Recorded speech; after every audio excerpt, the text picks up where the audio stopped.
Cümleten selamun aleyküm hanımlar. Divapatik YouTube kanalıma hepiniz hoş geldiniz. Bugün birlikte artık iplerimizi değerlendireceğiz. Artık iplerle çok güzel ajurlu çeyizlik bir 5 şiş patik yapacağız.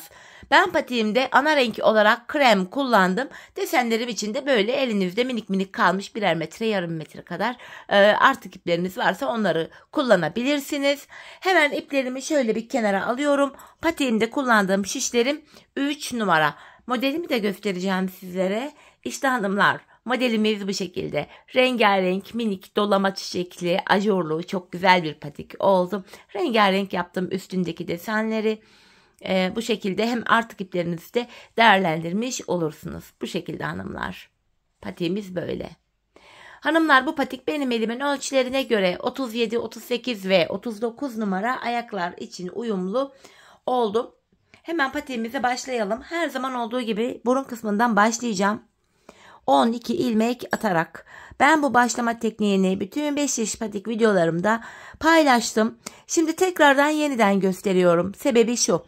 Bu videoya ilk defa denk gelecek olan hanımların da kafaları karışmasın diye. Ayrıca kanalımda farklı 5 şiş patik başlama teknikleri de var. Sizler patiğinizi dilediğiniz şekilde başlayabilirsiniz.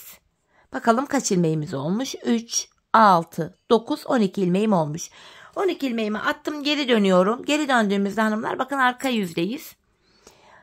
Arka yüzde ilk ilmeğimi örmeden alıyorum. Diğer ilmeklerimizi ilk sıramda ters olarak örüyorum.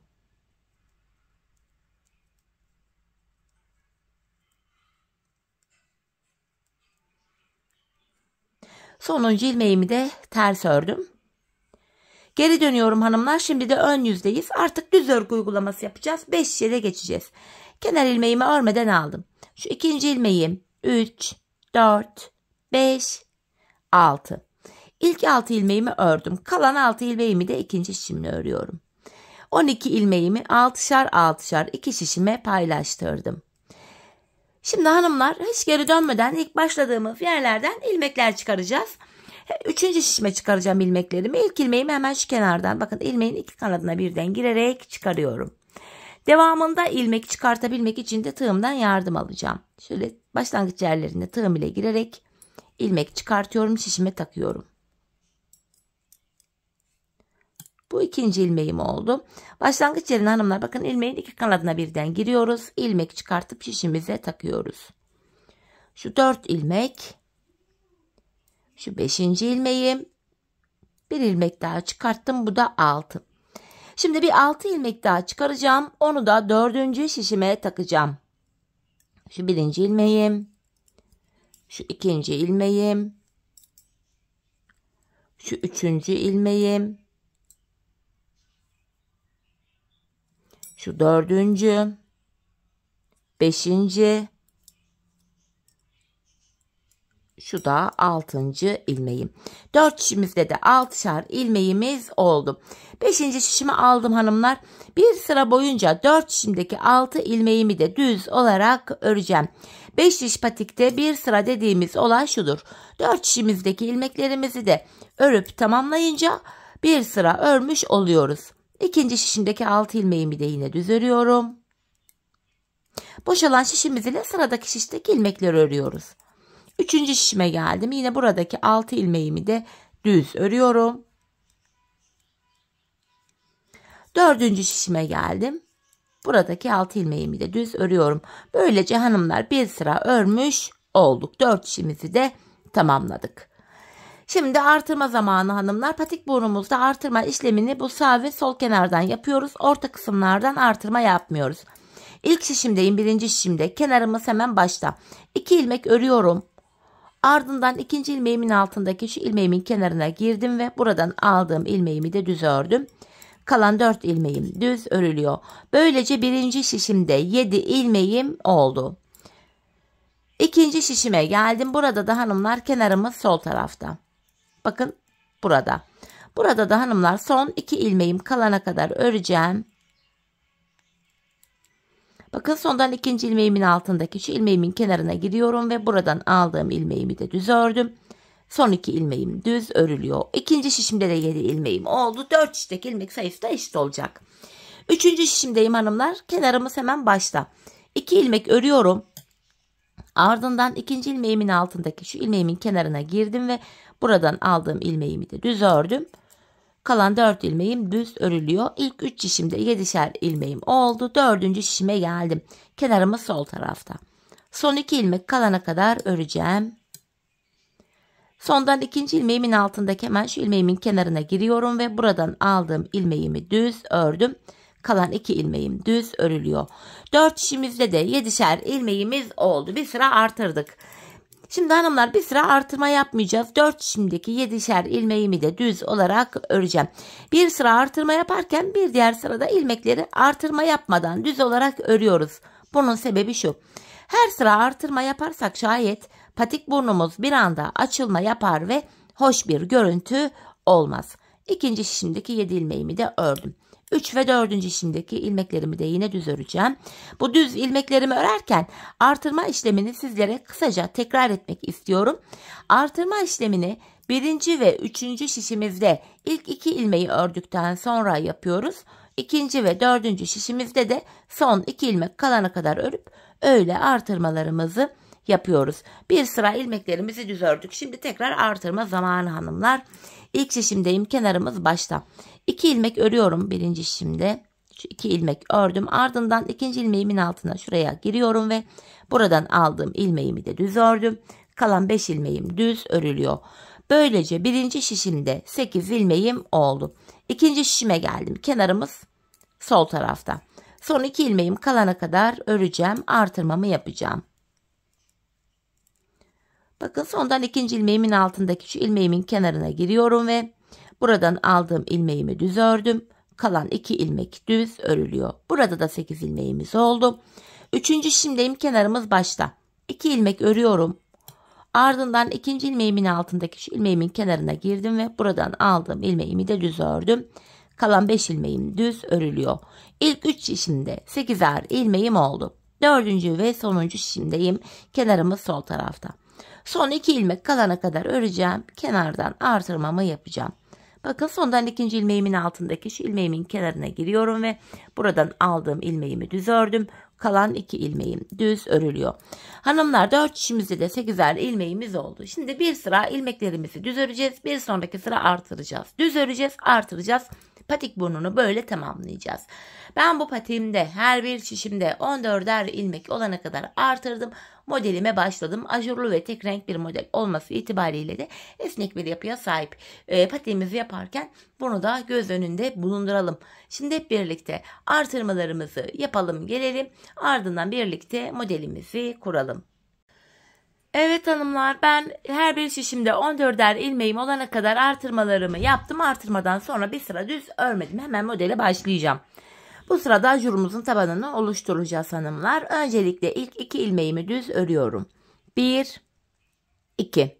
Ardından ipimi şişime bir kere doladım. Öndeki 2 ilmeğimi birlikte keserek örüyorum. İlk ajurumuzu yaptık. Şimdi 6 ilmek düz öreceğim. 1, 2, 3, 4, 5, 6. İkinci ajurumu başlatıyorum. İpimi şişime bir kere doluyorum. Öndeki 2 ilmeğimi keserek örüyorum.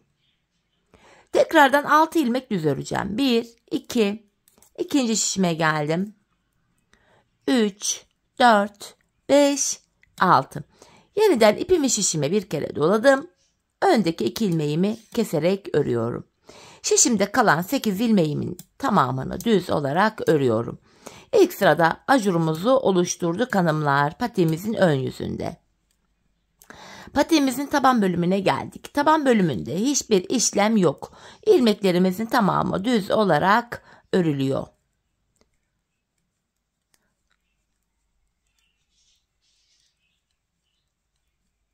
Tabanımdaki diğer şişime geçtim.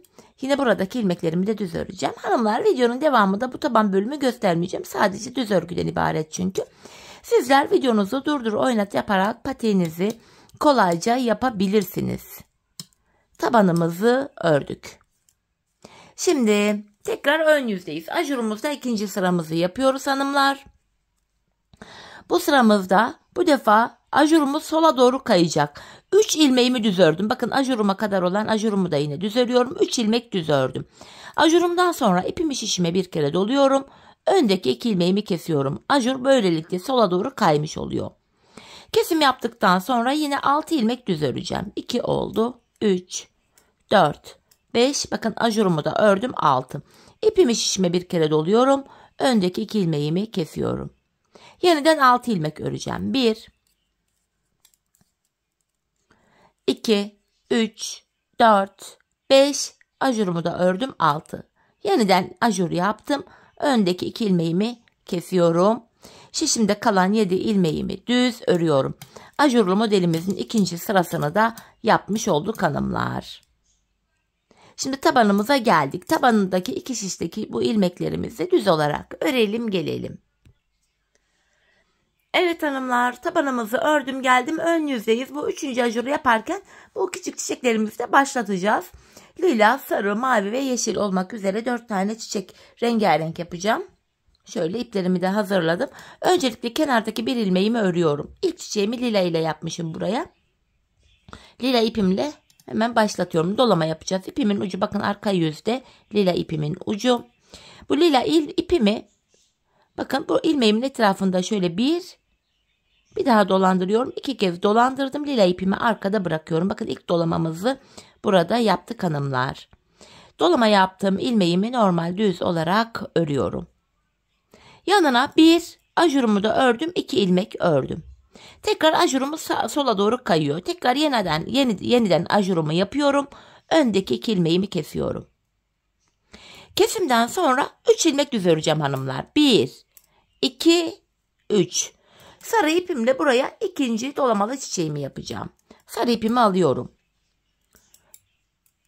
Sarı ipimle buraya yine lila'da olduğu gibi bakın. Dolamamı yapıyorum. Sarı ipimi ilmeğimin etrafında 2 kere şöyle dolandırdım. Dolama yaptım. İlmeğimi düz örüyorum.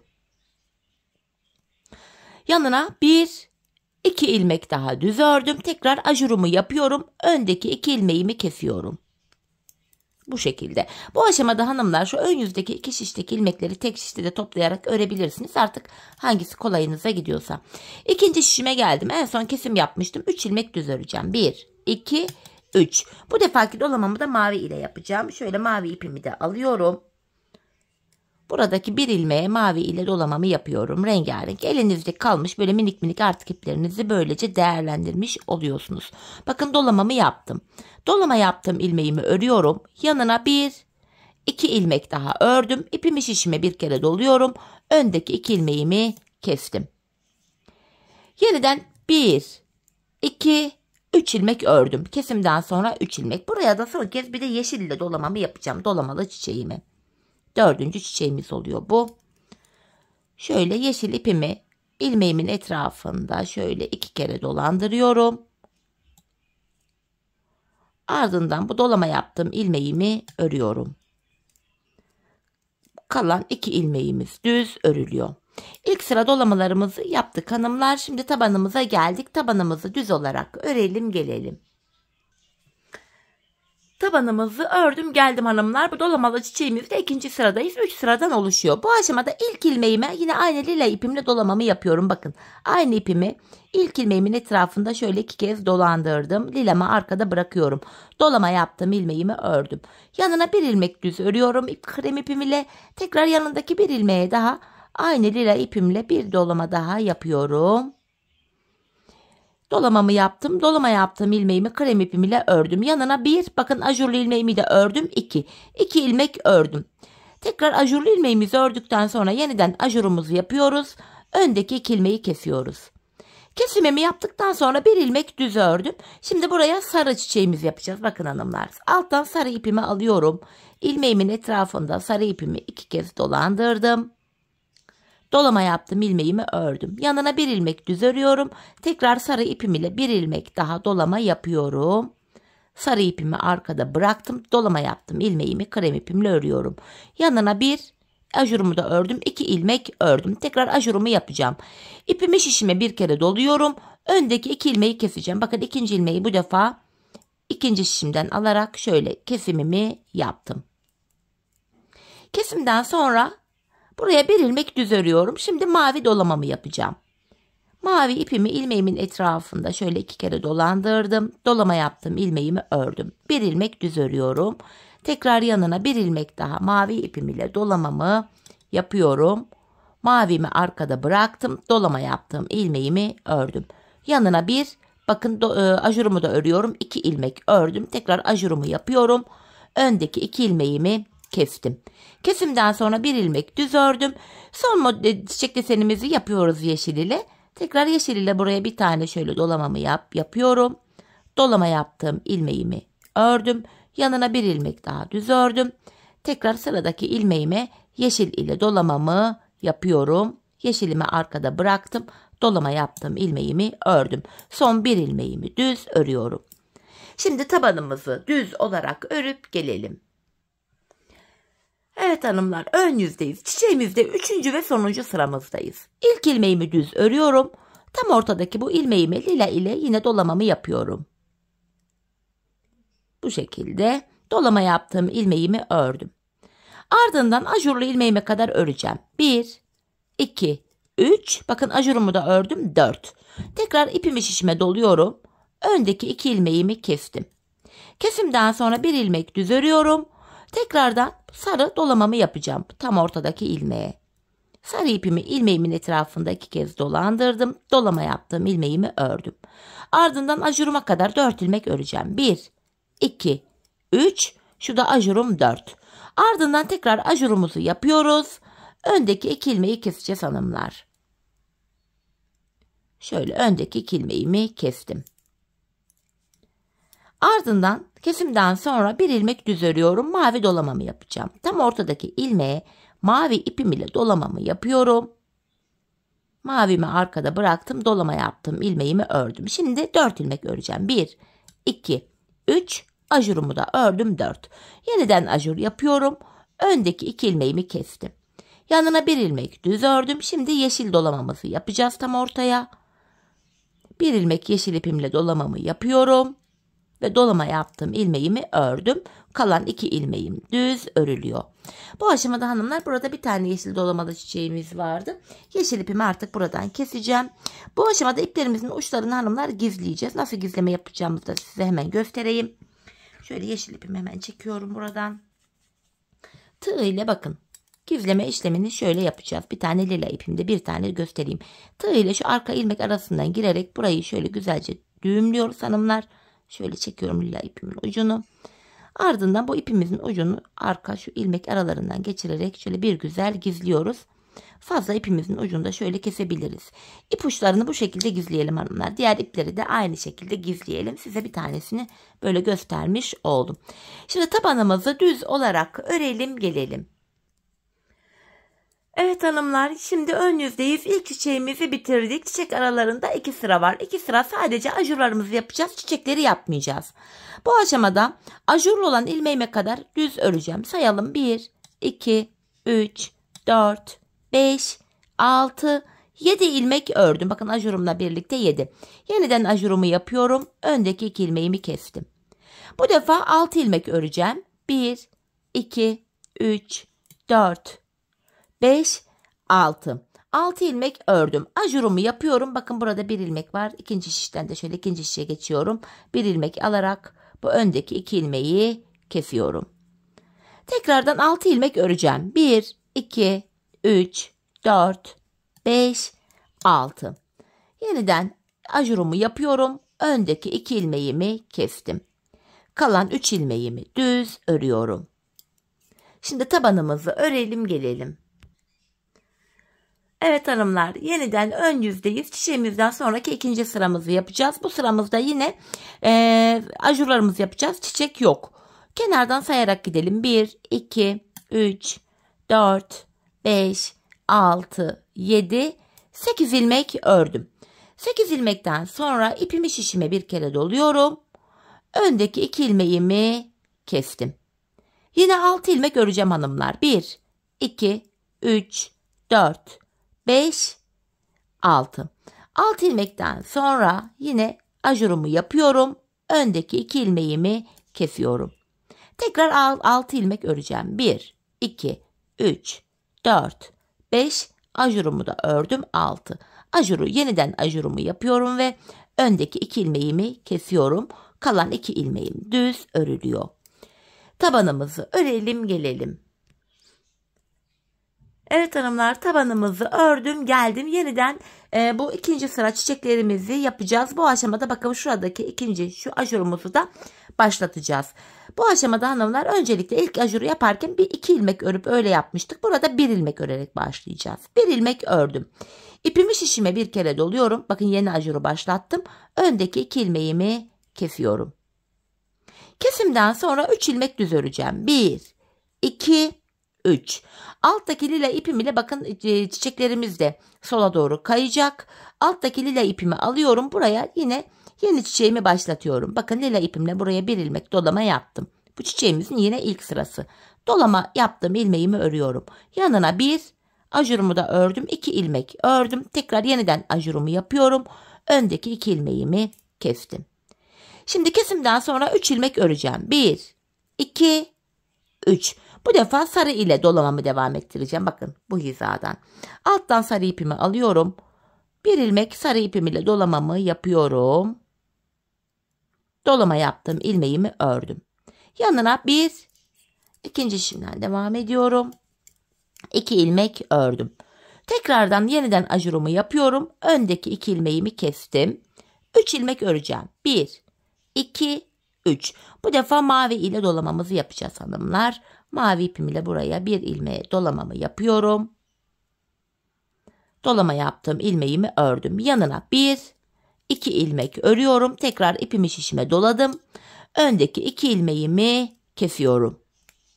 Şişimde kalan 1 ilmeğimi düz ördüm. Bu sıramızda hanımlar lila, sarı ve mavi olmak üzere 3 tane çiçek yaptık. Şimdi tabanımızı örelim gelelim. Evet hanımlar, yeniden ön yüzdeyiz. Bir önceki sırada 1 ilmek örüp ajur yapmıştık. Yine bu ajurumuz da sola doğru kayacak. Bu defa 1, bakın ajurlu ilmeğimi de ördüm. 2 ilmek ördüm. İpimi şişime doluyorum. Öndeki 2 ilmeğimi kestim. Yanına 1 ilmek örüyorum. Bakın çiçeğimizin ikinci sırasını yapacağız. Lila ipimle buradaki ilmeğime dolamamı yapıyorum. Dolama yaptım, ilmeğimi ördüm. 1 ilmek düz örüyorum. Tekrar hemen yanına 1 ilmek daha lila ile dolamamı yapıyorum. Dolama yaptım, ilmeğimi ördüm. Yanına 1, bakın ajurumu da ördüm. 2 ilmek ördüm. İpimi şişime doluyorum. Öndeki 2 ilmeğimi kesiyorum. Kesimden sonra 1 ilmek düz ördüm. Şimdi sarı dolamalı çiçeğimizi yapacağız. Sarı ipimle buraya şöyle 1 ilmek dolamamı yapıyorum.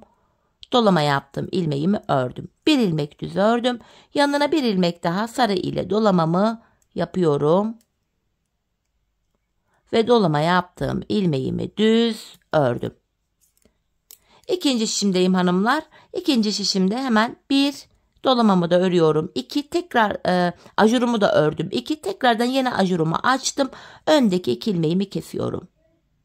Yanına 1 ilmek ördüm. Burada mavi çiçeğimi yapacağım şimdi. Buraya mavi ile 1 ilmek dolama yapıyorum. Dolama yaptığım ilmeğimi ördüm. 1 ilmek düz örüyorum. Tekrardan dolamamı yapıyorum mavi ile. Ve dolama yaptığım ilmeğimi örüyorum. Yanına 1, 2 ilmek ördüm. Ajurumu da ördüm. Tekrar ipimi şişime doluyorum ve kalan son 2 ilmeğimi kesiyorum. Şimdi tabanımızı düz olarak örelim gelelim hanımlar. Tabanımızı ördüm geldim hanımlar. Yeniden ön yüzdeyiz. Çiçeğimizin sonuncu sırasını yapacağız. Ajurlarımız da sola doğru kaymaya devam edecek. Kenardan 1, 2, bakın ajurlu ilmeğimi de ördüm 3. Ardından yeniden ajurumu yapıyorum. Öndeki 2 ilmeğimi kestim. Yanına 1 ilmek düz örüyorum. Şimdi de tam bu ortaya lila ile dolamamı yapacağım.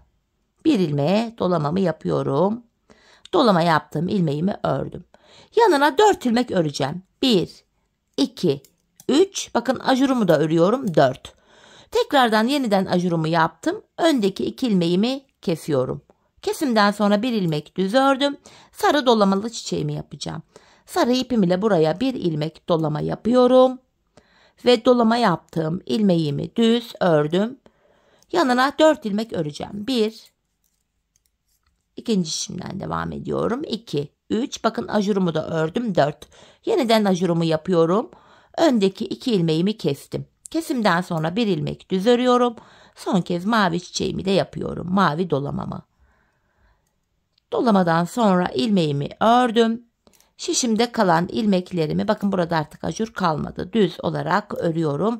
Mavi ile dolamalı çiçeğimiz de bitti hanımlar. Mavi ipimi de keseceğim artık buradan. Şöyle bir miktar ucunu bırakıyorum. Sonra bu ip uçlarını size az önce gösterdiğim gibi gizleyebilirsiniz. Şimdi patiğimizin tabanını örelim gelelim. Evet hanımlar, yeniden ön yüzdeyiz. İkinci çiçeğimizi de bitirdik. Yine çiçek arasında 2 sıra boyunca çiçek yapmayacağız. Sadece ajurlarımızı yapacağız. Bu sıramızda 1, 2, 3 ajurumu da ördüm. 4. Yeniden ajurumu yapıyorum. Öndeki 2 ilmeğimi kesiyorum. Ardından 6 ilmek öreceğim. 1, 2, 3, 4, 5. Bakın ajurumu da ördüm. 6. Yeniden ajur yapıyorum. Öndeki 2 ilmeğimi kestim. Tekrar 6 ilmek öreceğim. 1, 2, ikinci şişimden devam ediyorum. 3, 4, 5, 6. Yeniden ajurumu yapıyorum. Öndeki 2 ilmeğimi kestim. Şişimde kalan 6 ilmeğimi düz örüyorum. Çiçeğimizden sonraki ilk sıramızı yaptık hanımlar. Tabanımızı örelim gelelim. Evet hanımlar, yeniden ön yüzdeyiz. Şimdi sadece yine ajurlarımızı yapacağız. Çiçeğimizden sonraki ikinci sıramız oluyor bu. Kenardan bakın 3 ilmek oldu. 4 ajurumu da ördüm. 5. Artırma yapıyorum. Öndeki 2 ilmeğimi kestim. 6 ilmek öreceğim. 1, 2, 3, 4, 5 ajurumu da ördüm. 6. Yeniden ajurumu yapıyorum. Öndeki 2 ilmeğimi kestim. Şimdi 6 ilmek öreceğim. 1, 2, 3, 4, 5, 6. Ajurumu yapıyorum. Öndeki 2 ilmeğimi kesiyorum. Kalan 5 ilmeğimi düz örüyorum hanımlar. Tabanımızı örelim gelelim. Evet hanımlar, tabanımızı ördüm geldim. Artık 3. çiçeklerimize başlayacağız. Bu aşamada hemen şuradaki tarçın renkli çiçeğimi de başlatacağım. Hemen ipimi de şöyle hazırladım. Bu aşamada hanımlar İlk 3 ilmeğimi öreceğim. 3 ilmek. 1, 2, 3. Ardından tarçın rengi ipim ile buraya dolamamı yapıyorum. Yeni çiçeğimi başlattım. Bakın şöyle tarçın rengi ipimi ilmeğimin etrafında 2 kez döndürdüm. İpimi arkada bırakıyorum ve dolama yaptım. İlmeğimi ördüm. Yanına 1, bakın ajurumu da örüyorum. 2. 2 ilmek ördüm. İpimi şişime doluyorum. Öndeki 2 ilmeğimi kesiyorum.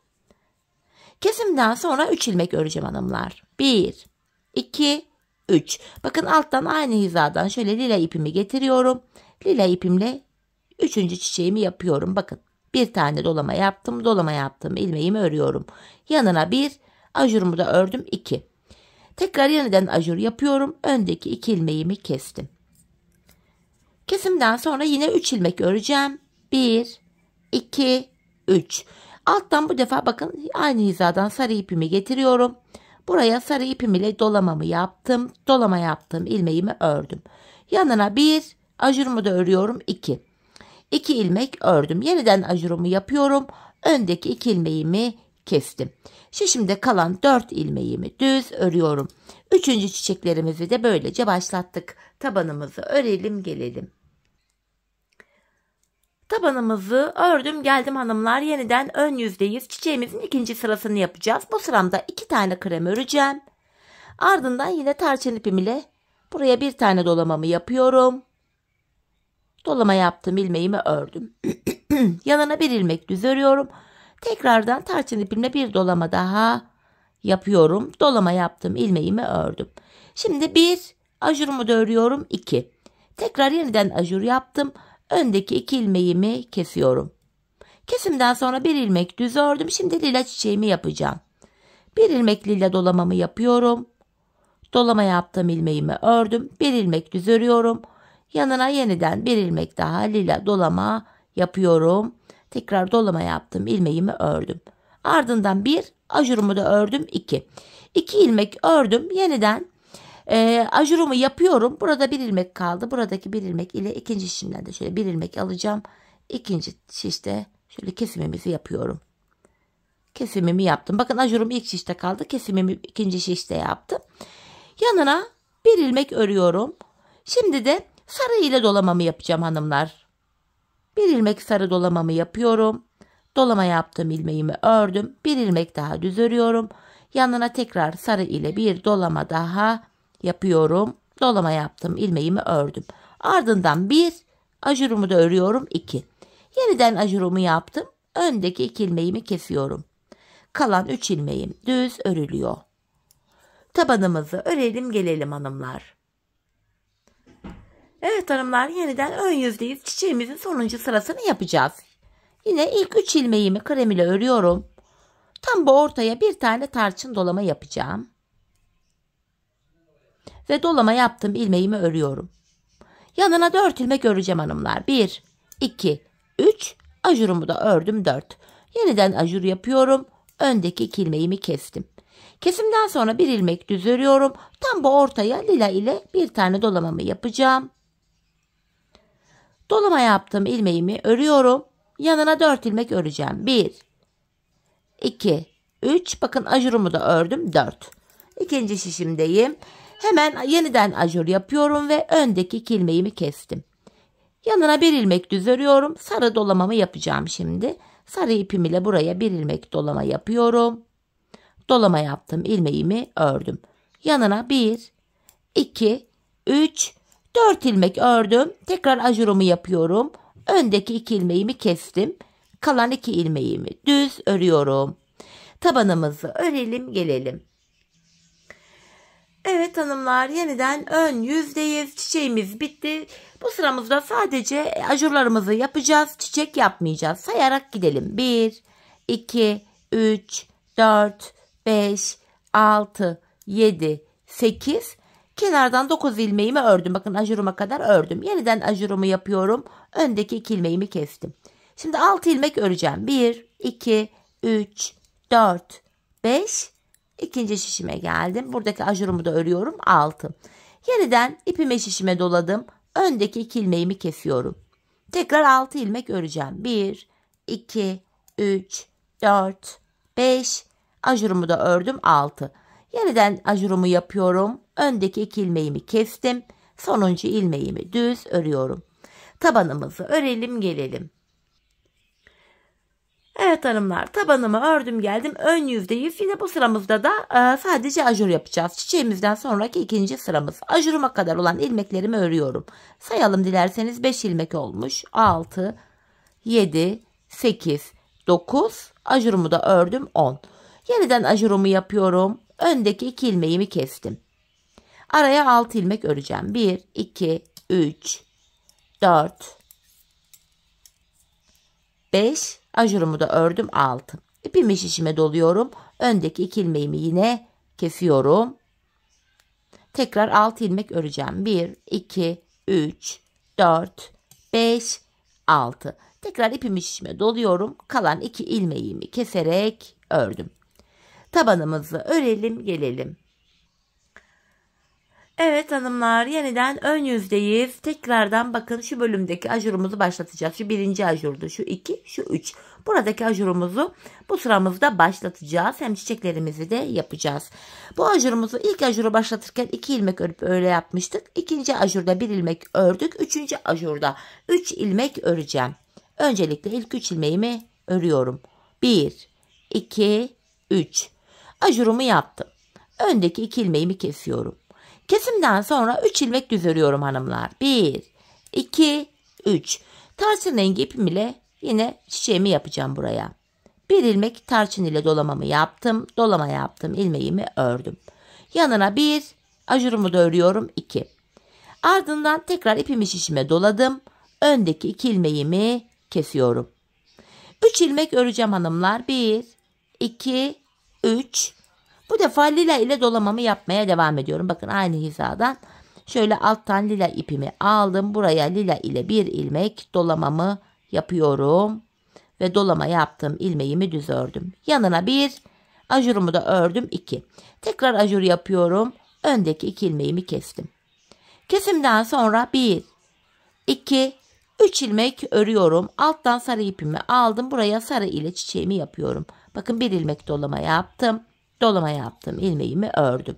Kalan 3 ilmeğimi düz örüyorum. Buradaki ajurumuz bitti çünkü. Tabanımızı örelim gelelim. Evet hanımlar, yeniden ön yüzdeyiz. Ajurumuza devam edeceğiz. Kenardan 4 ilmeğimi öreceğim. Yani ajuruma kadar. 1, 2, 3. Ajurumu da ördüm 4. Yine bu ajurda sola doğru kayacak. Yeniden ajur yapıyorum. Öndeki 2 ilmeğimi kestim. Kesimden sonra bir ilmek düz örüyorum. Çiçeğimin ikinci sırasını yapacağım. Buradaki ilmeğimi yine tarçın ile dolamamı yapıyorum. Dolama yaptım, ilmeğimi ördüm. Yanına bir ilmek düz örüyorum. Tekrardan sıradaki ilmeği de tarçın ipim ile dolamamı yaptım. Dolama yaptım, ilmeğimi ördüm. Yanına bir, bakın ajurumu da örüyorum 2. Tekrar ajur yaptım. Öndeki 2 ilmeği kesiyorum. Kesimden sonra hanımlar bir ilmek düz ördüm. Şimdi lila çiçeğimizi yapacağız. Hemen şu lila ipimi alıyorum. Buraya bir ilmek lila dolama yapıyorum. Ve dolama yaptım, ilmeğimi ördüm. İkinci şişime geldim burada da. Şimdi ilmek sayıları herhalde kaydı hanımlar ajurdan dolayı, fakat sorun değil. Bilek ayrımında yeniden ilmekleri yer yerine koyacağız. Dolamamı yaptım. Dolama yaptım, ilmeğimi ördüm en son. Yanına bir ilmek düz örüyorum. Tekrar lila ipimle bir ilmeğe daha dolama yapıyorum. Ve dolama yaptım, ilmeğimi ördüm. Yanına bir, ajurumu da örüyorum 2. Tekrar yeniden ajur yapıyorum. Öndeki 2 ilmeğimi kestim. Kesimden sonra bir ilmek düz örüyorum. Şimdi de sarı çiçeğimi yapacağım. Buraya hanımlar sarı ipim ile şöyle dolamamı yapıyorum ve dolama yaptım, ilmeğimi düz ördüm.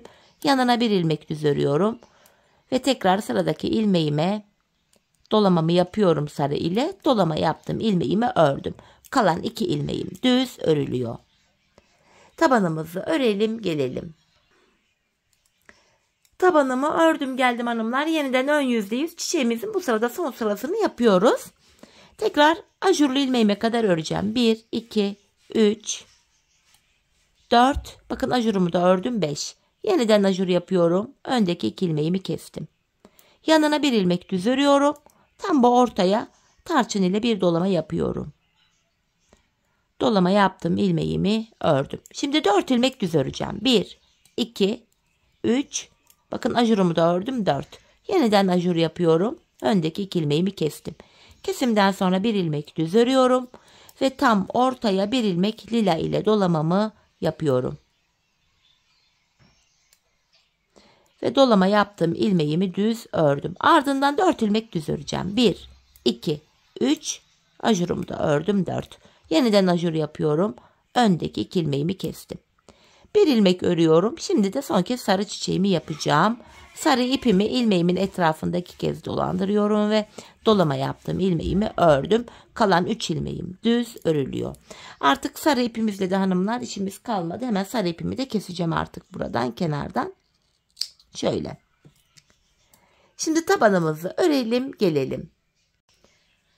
Evet hanımlar, ön yüzdeyiz. Çiçeğimizi bitirdik. Şimdi 2 sıra sadece ajur yapacağız. Çiçek yapmayacağız. Ajurlu ilmeğime kadar öreceğim.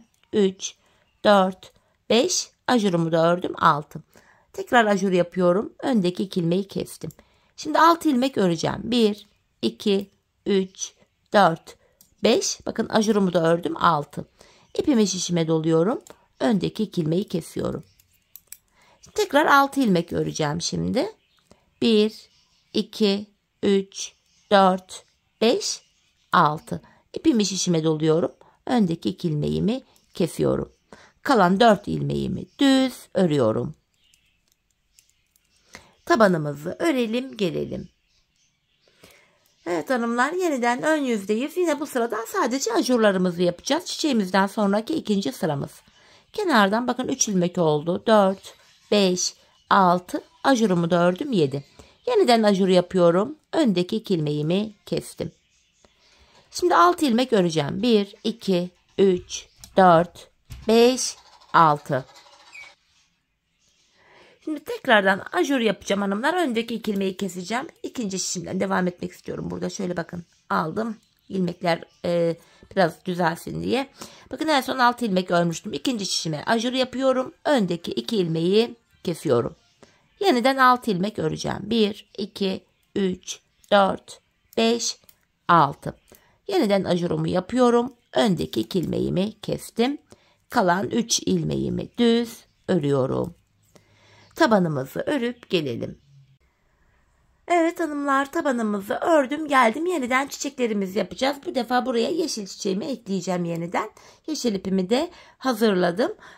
Bu aşamada kenara 5 ilmek öreceğim. 5 ilmek, 1, 2, 3, 4, 5. Yeşil ipimle buraya dolamamı yapıyorum. Yeni çiçeğimi yeşil ile başlattım. Bir ilmeğe dolamamı yapıyorum yeşil ile. Şöyle. Yeşil ipimi ilmeğin etrafında 2 kez döndürdüm. Dolama yaptım, ilmeğimi örüyorum. Yanına bir, bakın ajurumu da ördüm, 2.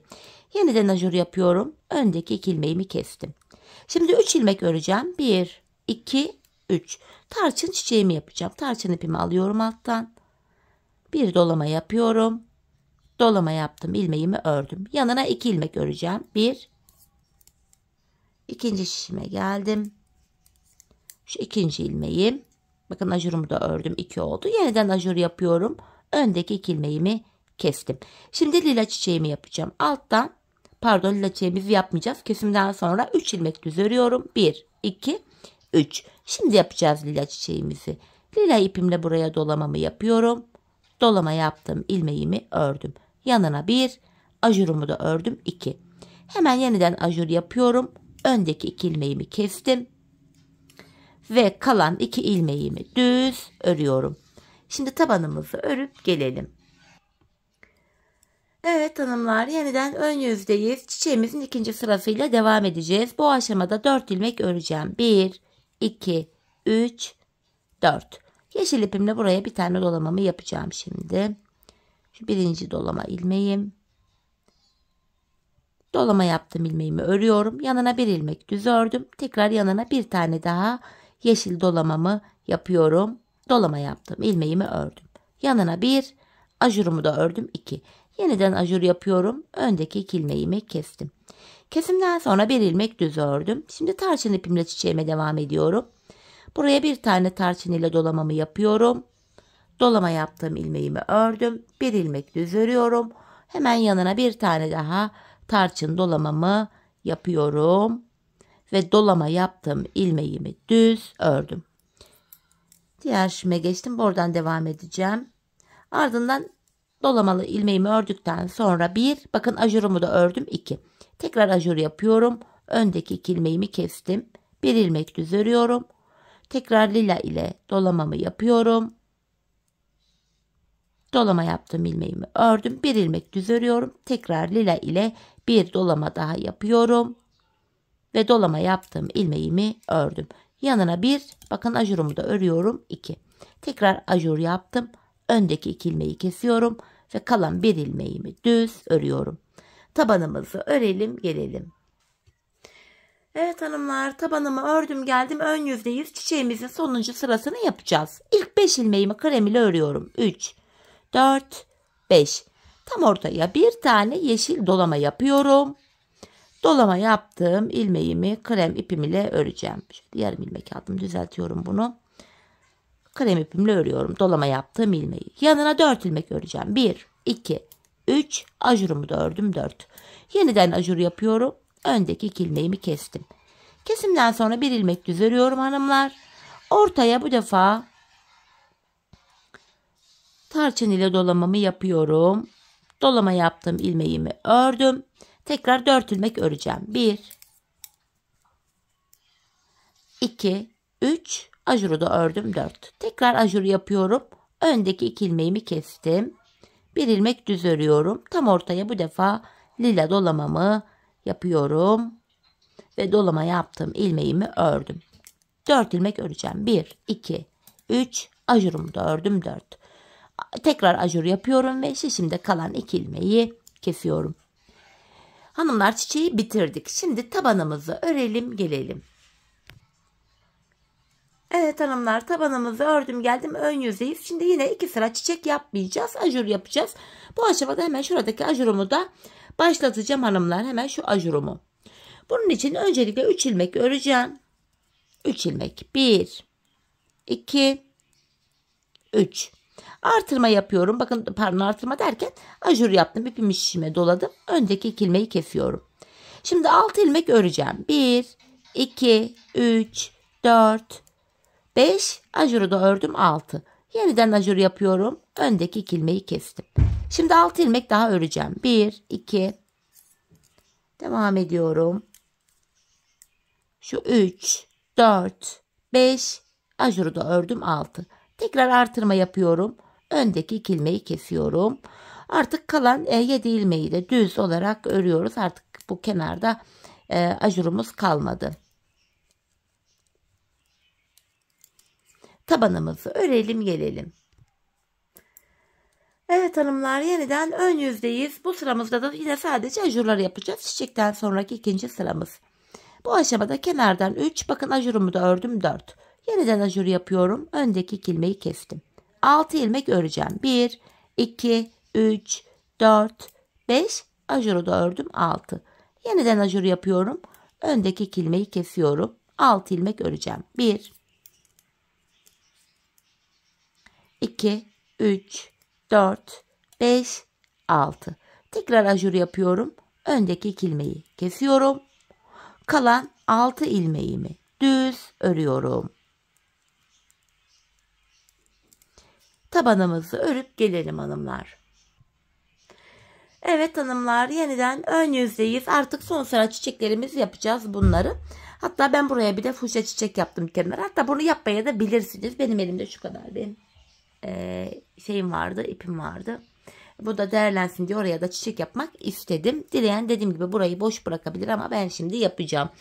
Şimdi buraya 2 tane krem öreceğim. 1, 2. Ya bu ipimde az kalmıştı. Değerlensin istedim hanımlar açıkçası. Hemen 2 kremden sonra buraya şöyle bir tane dolama yapıyorum. Bakın şu birinci dolamam. Şu da ikinci. Ve dolama yaptığım ilmeğimi düz örüyorum. Yanına bir, bakın ajurumu da ördüm 2. 2 ilmek ördüm. Ardından yeniden ajurumu yapıyorum. Öndeki 2 ilmeğimi kestim. Kesimden sonra 1, 2, 3 ilmek örüyorum. Alttan yeşil ipimi alacağım. Buraya yine yeşil çiçeğimi devam ettiriyorum. Bir tane yeşil dolamamı yaptım. Dolama yaptım. İlmeğimi ördüm. Yanına bir ajurumu da ördüm 2. Tekrar ajur yapıyorum. Öndeki 2 ilmeğimi kestim. Şöyle. Kesimden sonra 3 ilmek öreceğim. Şu 1, 2, 3. Tarçın rengi çiçeğimi yapacağım şimdi de. Şu birinci çiçeğim, pardon, bir tane dolamamı yapıyorum. Dolama yaptım, ilmeğimi ördüm. Yanına 2 tane, bir ajurumu da örüyorum 2. Tekrar ajur yaptım. Öndeki 2 ilmeğimi kestim. Hanımlar, şimdi 3 ilmek öreceğim. 1, 2, 3. Buraya artık lila dolamalı çiçeğimi yapacağım. Bir tane dolamamı yapıyorum. Ve dolama yaptım, ilmeğimi ördüm. Sonuncu ilmeğimi de düz örüyorum. Tabanımızı örüp gelelim. Evet hanımlar, tekrar ön yüzdeyiz. Çiçeğimizde ikinci sıradayız. Kenardan bir ilmeğimi krem ile ördüm. Ardından buraya renkli ipim ile bir dolama yapıyorum. Dolama yaptım, ilmeğimi ördüm. Yanına bir ilmek düz örüyorum. Tekrar bir tane daha dolamamı yapıyorum. Ve yine dolama yaptım, ilmeğimi ördüm. Bir, yanına ikinci ilmeğimi de ördüm. Yeniden ajur yapıyorum. Öndeki 2 ilmeği kestim. Kesimden sonra bir ilmek düz örüyorum. Şimdi yeşil çiçeğimi yapacağım. Bir dolama yapıyorum. Dolama yaptım, ilmeğimi ördüm. Bir ilmek düz örüyorum ve tekrar bir ilmek daha dolama yapıyorum. Dolama yaptım, ilmeğimi ördüm. Yanına bir ajurumu da ördüm 2. Tekrardan hanımlar ajurumuzu yapıyoruz. Öndeki 2 ilmeği keseceğiz. Bakın ikincisinden bir ilmek daha aldım. Ajurumu yaptım. Öndeki 2 ilmeği kestim. Kesimden sonra yine bir ilmek örüyorum. Tarçın rengi çiçeğimi yapacağım. Bakın bir dolama yapıyorum. Dolama yaptım, ilmeğimi ördüm. Bir ilmek düz örüyorum. Tekrar bir tane daha dolamamı yapıyorum. Ve dolama yaptım, ilmeğimi ördüm. Yanına bir ajurumu da ördüm 2. Tekrar ajur yapıyorum. Öndeki 2 ilmeği kestim. Bir ilmek düz örüyorum ve son kez lila çiçeğimi yapacağım. Lila dolamamı yapıyorum. Dolama yaptım, ilmeğimi ördüm. Bir ilmek daha düz örüyorum ve sonuncu ilmeğime de lila dolamamı yapıyorum. Dolama yaptım. İlmeğimi örüyorum. Tabanımızı örelim gelelim. Evet hanımlar, yeniden ön yüzdeyiz ve modelimizde artık sonuncu sıradayız. Bu sıramızda ilk 2 ilmeğimi krem ile örüyorum. Ortaya bir tane dolama yapacağım renkli ipim ile. Dolama yaptım, ilmeğimi örüyorum. Yanına 1, 2, 3, ajurumu da ördüm 4. Tekrar ajur yapıyorum. Öndeki 2 ilmeğimi kestim. Kesimden sonra bir ilmek düz örüyorum ve buraya da yeşil çiçeğimin son sırasını dolamasını yapıyorum. Dolama yaptım, ilmeğimi ördüm. Tekrar 4 ilmek öreceğim. 1, 2, 3, 4. Yeniden artırma yaptım. Yani ajurumu yaptım ve sıradaki 2 ilmeği keseceğim. Artırmadan sonra şöyle kesimimi yaptım. Yanına bir ilmek düz örüyorum. Tarçın çiçeğimi yapacağım şimdi. Buraya tarçın ile bir dolama yapıyorum. Dolamalı ilmeğimi ördüm. 1, 2, 3, ajurumu da ördüm 4. Tekrar ajur yapıyorum. Öndeki 2 ilmeği kestim. Yanına bir ilmek düz örüyorum ve son kez lila çiçeğimin son sırasını da buraya yapıyorum. Lila ipim ile bir dolama yaptım. Dolama yaptığım ilmeğimi ördüm. Sonuncu ilmeğimi de düz örüyorum. Hanımlar, artık bu renkli ipleri şöyle kesebiliriz. Çünkü dolamalı çiçeğimiz kalmadı. İşte birini kestim, örnek olarak gösterdim. Diğerlerini de bu şekilde keselim. Video arasında gösterdiğim gibi iplerin uçlarını da arkaya gizleyelim hanımlar. Tabanımızı düz olarak örüp gelelim. Evet hanımlar, tabanımı düz olarak ördüm geldim. Şimdi bu ilmeklerimizi bir eşitleyelim önce. Ajurdan dolayı ilmekler kaymış olabilir. 4, 8, 12, 13, 14, 15, 16 ilmek olmuş. 2 ilmek hemen ikinci şişime aktaracağım. Bu şekilde 14'er 14'er ilmeklerimizi yine eşitleyelim bu ajurlu bölümde, bilek ayrımı ortadan olsun diye. Bu sıramızda hanımlar ilmeklerimizin tamamını düz olarak öreceğiz. Ajurlarımızı, kesim yaptığımız ilmeklerimizi hepsini düz örüyoruz bu şekilde. Bir sıra düz öreceğiz. İlk şişimi ördüm. Diğer 3 şişimizi de yine aynı şekilde düz olarak örelim gelelim. Evet hanımlar, ilmeklerimi düz ördüm geldim. Şimdi bilek ayrımını yapacağız. İlk şişimdeyim. Son bir ilmeğim kalana kadar ilmeklerimi düz olarak öreceğim. Yani ilk 13 ilmeğimi öreceğim.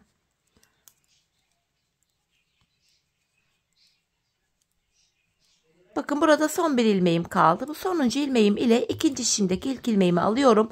Bu 2 ilmeğimi şöyle birbiriyle yer değiştirerek örüyorum. Bakın, ilk ilmeğimi ördüm. Bilek ayrımında ilmekleri yer değiştirme sebebimiz bu bilek bölümü daha sıkı ve sağlam oluyor. Patiğimizin kenarlarına geldik hanımlar. Bu kenarlara ben 7'şer ilmek haroşa ördüm. Ben haroşayı örgümün her iki tarafında da düz örgü örerek elde ediyorum. Sizler her iki tarafta ters örgü örerek de yapabilirsiniz. 7 haroşamı ördüm. Düz olarak ördüm. Devamında gelen diğer ilmeklerimi de düz olarak öreceğim hanımlar. Patiğimizin arka bölümüne geçtik bu aşamada. Bu bölümde ön yüzde düz, arka yüzde de ters örgü uygulaması yapacağız. Bilek ayrımına kadar öreceğiz. Ardından geri döneceğiz. Geri döndüğümüzde arka yüzde olacağımız için ilmeklerimizi ters öreceğiz. Sadece kenarlardaki haroşalarımız haroşa olarak örülecek. Tabanımdaki bir diğer şişime geldim. Yine buradaki ilmeklerimi de düz örüyorum.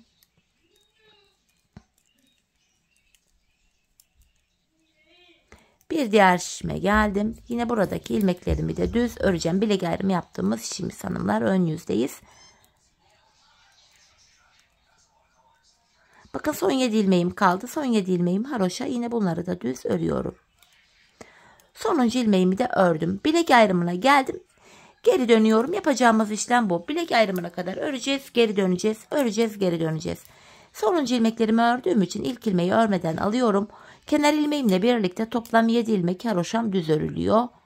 6, şu 7. Bakın, ön yüze bir diş haroşa düştü. Arka yüzde olduğum için devamında gelen diğer ilmeklerimi de ters olarak örüyorum. Patiğimizin arka bölümünde hanımlar yapacağımız işlem sadece bundan ibaret. Bilek ayrımına kadar öreceğiz, geri döneceğiz. Öreceğiz, geri döneceğiz. Ön yüzdeysek eğer ilmeklerimizi düz öreceğiz. Arka yüzdeysek de ilmeklerimizi ters olarak öreceğiz. Sadece kenarlardaki 7'şer ilmek haroşamızı haroşa olarak örmemiz gerekiyor. Tabanımdaki bir diğer şişime geldim. Yine buradaki ilmeklerimi de ters örmeye devam ediyorum.